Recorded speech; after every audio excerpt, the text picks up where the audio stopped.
Mi oración no es por el mundo, sino por los que me has dado, porque te pertenecen. Todos los que son míos te pertenecen, y me los has dado para que me den gloria. Ahora me voy del mundo. Ellos se quedan en este mundo, pero yo voy a ti. Padre Santo, tú me has dado tu nombre. Ahora protégelos con el poder de tu nombre para que estén unidos como nosotros lo estamos. Durante el tiempo que estuve aquí, los protegí con el poder del nombre que me diste. Los cuidé para que ni uno solo se perdiera, excepto el que va camino a la destrucción como predijeron las Escrituras. Ahora voy a ti. Mientras estuve con ellos en el mundo, les dije muchas cosas para que estuvieran llenos de mi alegría. Les he dado tu palabra, y el mundo los odia, porque ellos no pertenecen al mundo, así como yo tampoco pertenezco al mundo. No te pido que los quites del mundo, sino que los protejas del maligno. Al igual que yo, ellos no pertenecen a este mundo. Hazlos santos como tu verdad. Enséñales tu palabra, la cual es verdad. Así como tú me enviaste al mundo, yo los envío al mundo. Y me entrego por ellos como un sacrificio santo, para que tu verdad pueda hacerlos santos. Ellos no pertenecen a este mundo.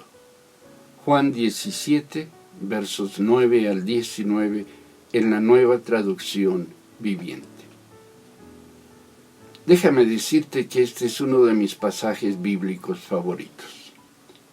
Forma parte de la oración de Jesús por sus discípulos.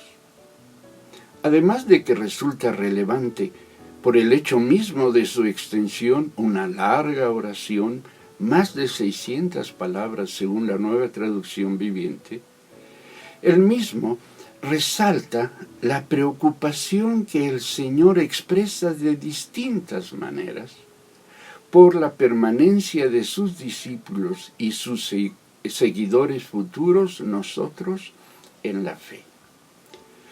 Jesús ora pidiendo al Padre que haga todo lo que sea necesario para mantener la comunión hasta ese momento lograda por su vida entre Él y los discípulos, así como la realidad de su presencia entre ellos.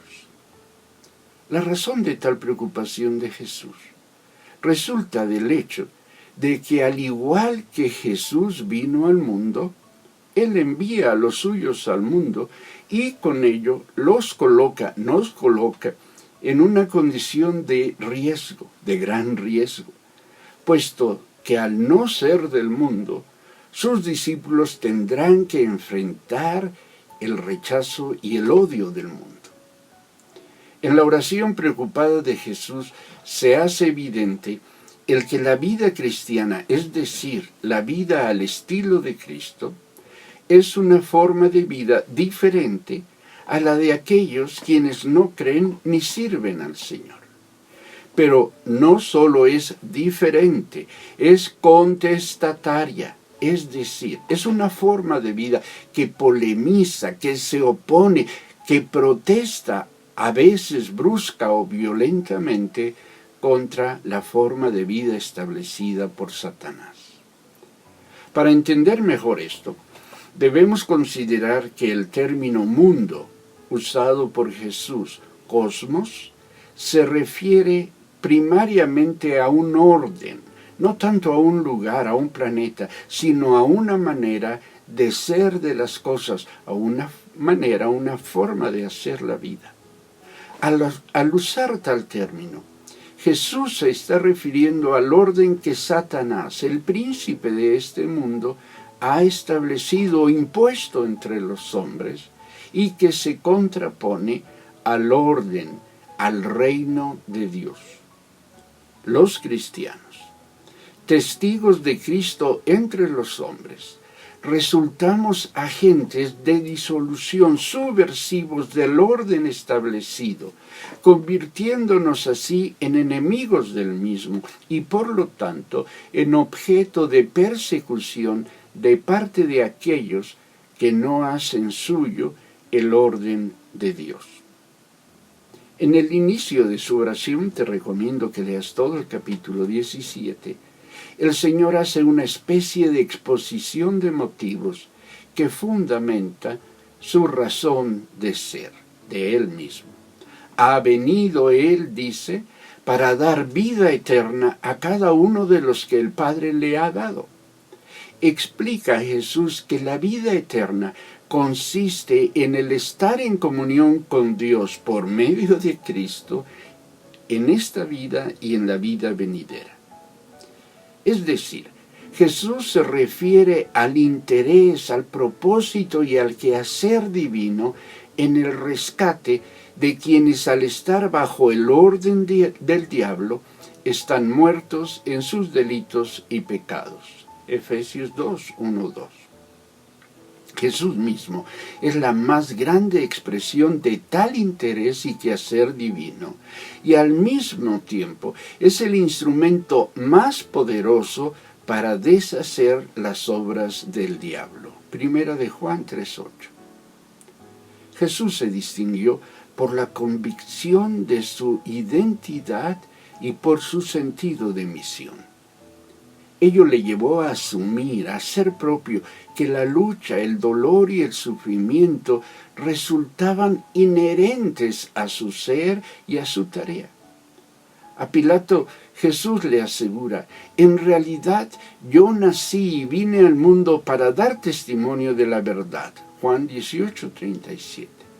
Y cuando estaba próximo a enfrentar su sacrificio y muerte, Jesús reflexiona y se pregunta: ahora mi alma está muy entristecida.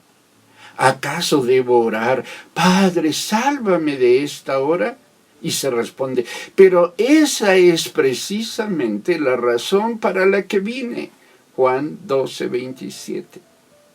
Como podemos ver, a Jesús la realidad del sufrimiento aparejado a su identidad y al cumplimiento de su tarea no lo llevó a renunciar a la misma.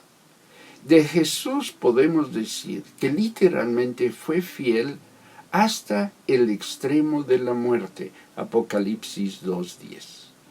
Y el de Apocalipsis, es un hermoso pasaje. Déjame compartírtelo. No tengas miedo de lo que estás a punto de sufrir. El diablo meterá a algunos de ustedes en la cárcel para ponerlos a prueba, y sufrirán por 10 días, es decir, por mucho tiempo. Pero si permaneces fiel, incluso cuando te enfrentes a la muerte, te daré la corona de la vida. Hermoso, ¿no te parece?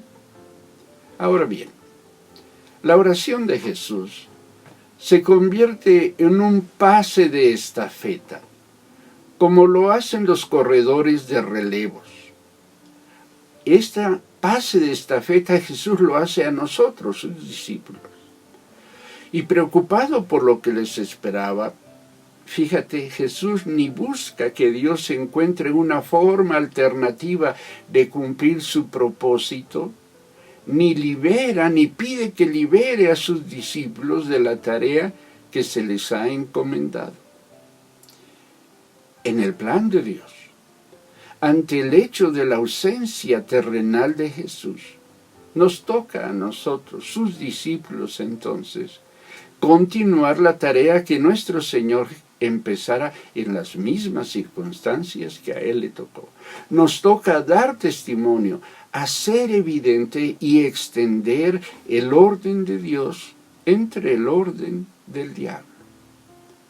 Nuestra tarea, nuestra razón de ser, la razón para la que vivimos es para hacer discípulos de Cristo. Mateo 28, Marcos 16, Hechos 1. Puede sonar herejía, pero no lo es. Nosotros somos el Cristo presente en nuestro aquí y ahora. Al ser llamados a cumplir tal tarea, somos llamados a vivir en conflicto, no en paz. Por un lado, al convertirnos a Cristo, hemos atraído la ira del diablo en contra nuestra. Satanás no ha renunciado a nosotros y sigue tratando de atraernos y de atraparnos. Primera de Pedro 5:8. Al no lograrlo, nos ataca y busca nuestra destrucción. Efesios 6, 10 y siguientes. Ignorar o menospreciar esta realidad nos hace más vulnerables y aumenta nuestro riesgo. Podemos identificar muchos de los ataques espirituales que enfrentamos precisamente en la presión que quienes están a nuestro alrededor y que hemos considerado como nuestros principales referentes, familia, amigos, modelos, héroes de vida, etc., en la presión que estos ejercen para que renunciemos al orden de Dios en nuestra vida y nos sometamos al de Satanás. Primera de Pedro 4:4. Tales presiones, estos ataques y aún las persecuciones no son sino reproches, críticas, que tienen como propósito el reventar nuestra fe en la gracia recibida. Pero poco impacto tendrían tales ataques si no hubiera dentro de nosotros una atracción latente y en favor del orden de este mundo. Porque no es fácil ser diferente, ni es fácil vivir de una manera distinta a la de quienes nos rodean. Lo que vemos, lo que escuchamos, produce inquietudes, dudas, confusiones y también deseos. No resulta extraño que el creyente se pregunte ante lo que ve, ante lo que parece ser, si no será él y no los otros quien esté mal. De hecho, esta es la lucha de no pocos salmistas. Asaf, por ejemplo, confiesa: pero en cuanto a mí, casi perdí el equilibrio y mis pies resbalaron y estuve a punto de caer porque envidiaba a los orgullosos cuando los veía prosperar a pesar de su maldad. Salmos 73. Léelo todo. Me parece entonces que a Jesús le preocupa más lo que hay, lo que pasa en el corazón de los suyos, que el poder del ataque del enemigo de nuestras almas. Digo esto porque Jesús asume la lucha espiritual, considera la lucha espiritual como un elemento propio que va junto al llamado de Dios. De hecho, el Eclesiástico 2 advierte: hijo mío, si tratas de servir al Señor, prepárate para la prueba. Fortalece tu voluntad y sé valiente para no acobardarte cuando llegue la calamidad. Advertencia que, por cierto, recoge Primera de Pedro 4:12, cuando el apóstol nos dice: queridos, no os asombre como algo inesperado la tremenda prueba desatada contra vosotros. Quizá alguno de ustedes se pregunte por qué hoy me ocupo de este tema. La razón es sencilla. Nosotros somos llamados para vivir al estilo de Cristo, independientemente de las dificultades y los sufrimientos que ello implique. Somos llamados a resistirnos a la tentación de amar a este mundo, a este orden contrario al propósito y la voluntad de Dios. Primera de Juan 2, 15, 16 advierte la seriedad y la importancia de que nos propongamos no amar a este mundo. ¿Cómo sabemos? La cultura dominante exhibe y promueve el amor al mundo, a este orden presente, al convertir en valores lo que no son sino antivalores.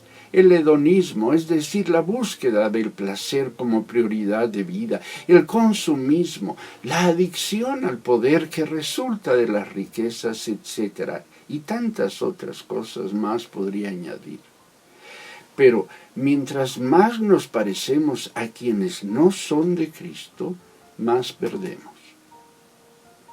mientras más populares, más admirados, mientras más aceptados, más conciliadores con quienes no tienen a Cristo, debemos preguntarnos si esto no se debe a que somos menos diferentes. Evangelizar no consiste en dar, en prometer o multiplicar más de lo que tienen quienes no tienen a Cristo. Quien sigue a Cristo debe vaciar sus manos de lo que tiene para que sean llenadas por la novedad de Cristo. Como aquel joven a quien Jesús le animó para que se deshiciera de todo lo que tenía para poder recibir entonces lo que Cristo tenía para él. Marcos 10. Ser diferente cuesta, pero es sobre todo un privilegio, doloroso y costoso, pero un privilegio. Somos diferentes por causa de Cristo, y por ello contamos con el amor, el poder y el cuidado de nuestro Padre. Es en Dios en quien encontramos el poder y la capacidad para ser luz en medio de las tinieblas y sal en medio de la descomposición evidente que nos rodea. Por la gracia, como individuos y como iglesia, somos alternativa de salvación para aquellos que por nuestro testimonio se interesan en volverse al Señor para gozar de su salvación y de la vida eterna y para vivir en el orden, en el reino establecido por Dios. Nosotros somos diferentes y debemos mantenernos así si queremos estar en condiciones de compartir a Cristo, de hacer eso que llamamos hacer discípulos, es decir, evangelizar y acompañar en su crecimiento espiritual a quienes vienen al Señor. A permanecer en comunión con Cristo, a hacer propio que somos diferentes y a estar dispuestos a hacer nuestro el sufrimiento que de ello resulta y aún así permanecer fieles, es que tú y yo somos llamados. A esto los animo, a esto los convoco, en el nombre del Señor. Que Dios los bendiga.